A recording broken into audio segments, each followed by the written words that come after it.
ক্যাম্পগুলো বা আমাদের Chulkati protection camp, এই ক্যাম্পেও আমরা নামতে পারি না। আমরা যেটা নামতে পারি বায়োস্ফিয়ার রিজার্ভ ফরেস্টের মধ্যে বনি ক্যাম্প, কলস ক্যাম্প এবং টাইগার রিজার্ভ ফরেস্টের মধ্যে যে নেতিদোপানি ক্যাম্পটা আছে, এটাও কিন্তু এমন একটা সময় ছিল টোটাল বন্ধ করা ছিল। আমরা যারা হিন্দু ধর্ম অবলম্বন করে চলি, হিন্দু ধর্মে যে মনসামঙ্গল কাব্যগ্রন্থে বেহুলা লক্ষিন্দরের ঘটনা বর্ণনা করা আছে, অনেকে মনে করেন যে এটা সেই নেতিদোপানির ঘাট, যেখানে বেহুলা তার মরা পতিকে নিয়ে ভাসতে ভাসতে এসে নেতি অর্থাৎ এই ধুপুরের সঙ্গে শিবের কাপড়কে যে শিবকে সন্তুষ্ট করে শিবের পরে আবার পুনরায় তার স্বামীর মরা পতি অর্থাৎ স্বামীর জীবন ফিরে পায়।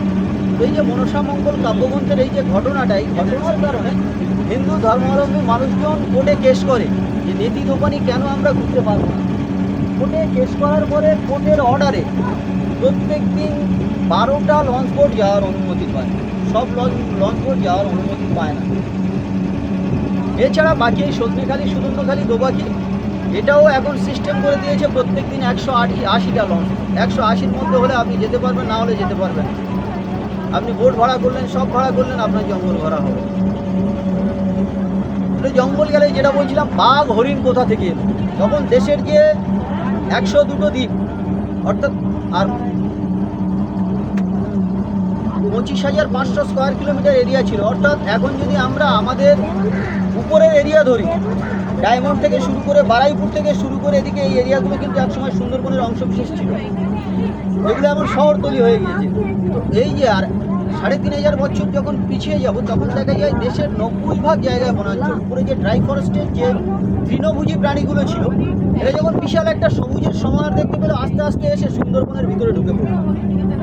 সুন্দরবনের ভিতরে ঢুকে পড়ার পরে সুন্দরবনের এই প্রত্যেকটা নদীর জল কিন্তু লবণ, 27টা বড় বড় নদী এবং 122টা খালখাড়ি স্রোতা ভাড়া নিয়ে আছে, প্রত্যেকটার জল লবণ।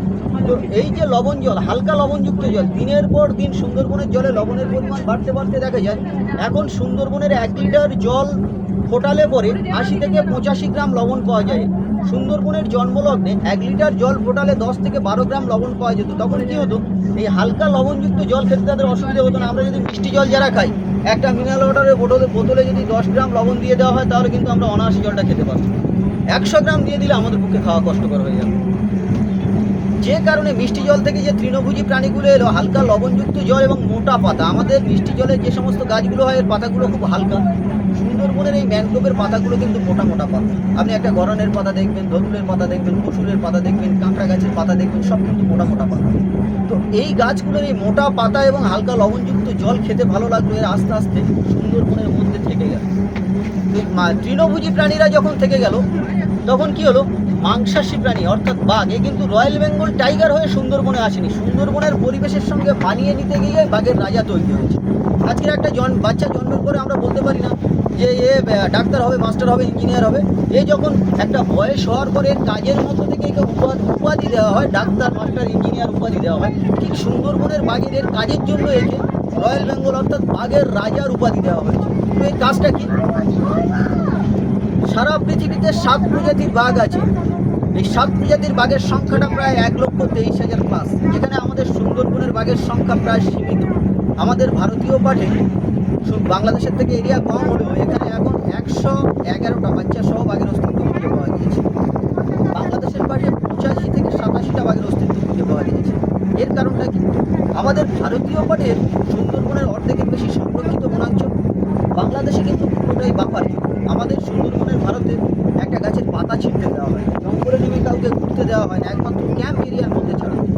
বাংলাদেশে কিন্তু এখন সিজন ওয়াইজ গোল পাতা কাটতে দেওয়া হয়, জঙ্গলে নেমে লোককে ঘুরতে দেওয়া হয়। টুরিস্টরা অনায়াসে জঙ্গলের মধ্যে থেকে ঘুরতে যায়, যেটা আপনি ইউটিউবে বাংলাদেশের সুন্দরবন সার্চ করলে দেখতে পাবেন। কটকার চর, দুবলার চর, এই সমস্ত জায়গায় নামিয়ে টুরিস্টদেরকে ঘোরানো হয় ফরেস্ট গার্ড থেকে। এছাড়া কি হয়, বে অফ বেঙ্গলের মোহনার উপরে ওখানে একটা এরিয়া আছে দুবলার চর বলে, যেটাকে 500 স্কোয়ার কিলোমিটার এরিয়া মৎস্যজীবীদের জন্য, মাছগুলোর খামার, থাকার জায়গা, টিউবওয়েল, এই সমস্ত করে একটা বাজার বসিয়ে দিয়েছে সরকার মাছ ব্যবসার জন্য। বঙ্গোপসাগরের মোহনার উপরে সুন্দরবনের একটা অংশ বাংলাদেশ সরকার। যে কারণে দেখা যাচ্ছে বাংলাদেশের পাড়ে প্রচুর বোট পেট্রোলিং হওয়ার জন্য বাঘের সংখ্যাটা কম। আমাদের এই দোবাকির পর থেকে, নেতিদোপানির পর থেকে কোনো রকম মোটর বোট জঙ্গলের ভিতরে পেট্রোলিং হয়। আমাদের পলস ক্যাম্পের পর থেকে দক্ষিণ দিকে কোনো রকম মোটর বোট পেট্রোলিং হয় না জঙ্গলের ভিতরে। এগুলো পুরো সেঞ্চুয়ারি কোর অর্থাৎ ন্যাশনাল পার্ক হিসাবে ঘোষণা করা হয় না। এই এরিয়ার ভিতরে কোনো রকম মোটর বোট পেট্রোলিং করতে পারবে না, একমাত্র ফরেস্টের বোট ছাড়া।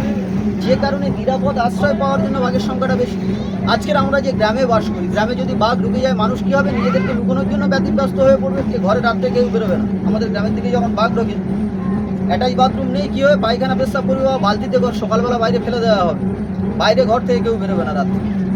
ঠিক আমরা যখন বাঘের এরিয়া থেকে এরকম মোটর বোট লঞ্চ নিয়ে পেট্রোলিং করতে করতে যাবো, ওরা কী হবে, নিজেদেরকে আড়াল করতে ব্যতিব্যস্ত হবে, ওরা তো বাইরে এসে দেখা দিতে আসবে না। আমার কী দেখা দরকার আছে বাঘের, যে মানুষকে গিয়ে আমি দেখা দেবো? ঠিক সেরকম সুন্দরবনে জীবজন্তু থাকা সত্ত্বেও কিন্তু আমরা সহজে দেখতে পাই না। তো তাই বলে নেই ভাবলে ভাবাটা ভুল হবে। এছাড়া এই যে আপনারা আমাদের সঙ্গে দুদিন ঘুরছেন, কালকের দিনটা কিন্তু আমাদেরও ভালো লাগেনি আপনাদেরকে, কারণ সেই পরিবেশটা কালকে তৈরি করতে পারিনি, আপনারা আস্তে আস্তে 12টা বেজে গেছে। তো আজকে সেটা যতটা পুষিয়ে দেওয়া যায় সেই চেষ্টায় আমরা আছি। সজনে দোবাকি করেছি, Sudhanyakhali camp, সজনেখালী camp, Pakhiralaya camp, এই 3 জায়গায় এখন আমরা নামবো। তো আপনাদের সময় কম দিয়ে উপর থেকে ঘুরে আসতে হবে। অন্য সাইড থেকে করলে পরে এইটা 3 দিনের রুট, 2 দিনে কোনো জায়গা থেকে এই রুটটা কভার করতে পারবে না। আপনি এখনকার যে প্রোগ্রামগুলো হচ্ছে ইউটিউবে আপনি সার্চ করে দেখবেন, যারা লঞ্চ অনার বোট অনার আছে তাদের সঙ্গে যোগাযোগ করে দেখবেন, আপনাকে সোনাখালী থেকে তুলবে, পাখিরালা এনে নাইট, পরের দিন সজনেখালী সুবর্ণ দোবাকি ঘুরিয়ে নিয়ে পাখিরালায় নাইট, পরের দিন আপনাকে নামিয়ে দেবে। এই ঝড়খালি বলুন আর কৈখালি বলুন, এই এরিয়াগুলো, এই মাতলা বলুন, বিদ্যা, এই মাতলার উপরে ঘোরা, বিদ্যার উপরে যে ঘোরা, এই যে ঢেউর দোলানি, এই যে মজাটা আপনি কিন্তু পাবেন না। এটা পুরো বাদ। এই টোটাল এই 3 ঘন্টার এরিয়াটা আপনাদেরকে 3 দিন ধরে ঘোরাবে। এই এরিয়ার ভিতরে সার্কেল করে পাক করে এই 3 দিন ঘুরিয়ে খাইয়ে আপনাকে ঘরে পাঠিয়ে দেবে। খাওয়া দাওয়ার বিষয়টা অ্যারেঞ্জমেন্ট খারাপ, সব কিছু খারাপ, কিন্তু সব কিছু মানিয়ে নিতে হবে। সুন্দরবনে এসে সব জিনিস আমরা অ্যাভেলেবেল পাই না কলকাতার মতো। কলকাতা বাজারে গিয়ে আপনি যে মাছটা খুঁজবেন পাবেন। আপনি এই ঝড়খালি বাজারে নেমেছেন, আমার কৈখালি বাজারে যাবেন, আপনি গিয়ে মাছ খুঁজলে পাবেন না। আপনার প্রয়োজন যেটা সেটা পাবেন না, যেটা বাজারে আছে তার মধ্যে থেকে আপনাকে বেঁচে একটা কিছু নিতে হবে। সুবিধা অসুবিধা সব কিছু হবে, মানিয়ে নিতে হবে। খাওয়া দাওয়া কালকে দুপুরে একটু রান্নার সমস্যা হয়েছিল, তারপরে এখন আপাতত মোটামুটি সব ঠিকঠাক আছে। মানিয়ে গুছিয়ে নিয়ে সবাইকে চলতে হবে, না হলে এই ছোটোখাটো জিনিস আবার একদিন বড় হবে। আপনারা এসছেন, আপনাদের আরও 10টা বন্ধু বান্ধব আসবে, সবাইকে নিয়ে এইভাবে জঙ্গলে আমরা ঘুরবো আগামী দিনে, এই আশা রাখছি সবার কাছে। তো আমার ছোটো বক্তব্য এখানে শেষ করছি। নমস্কার।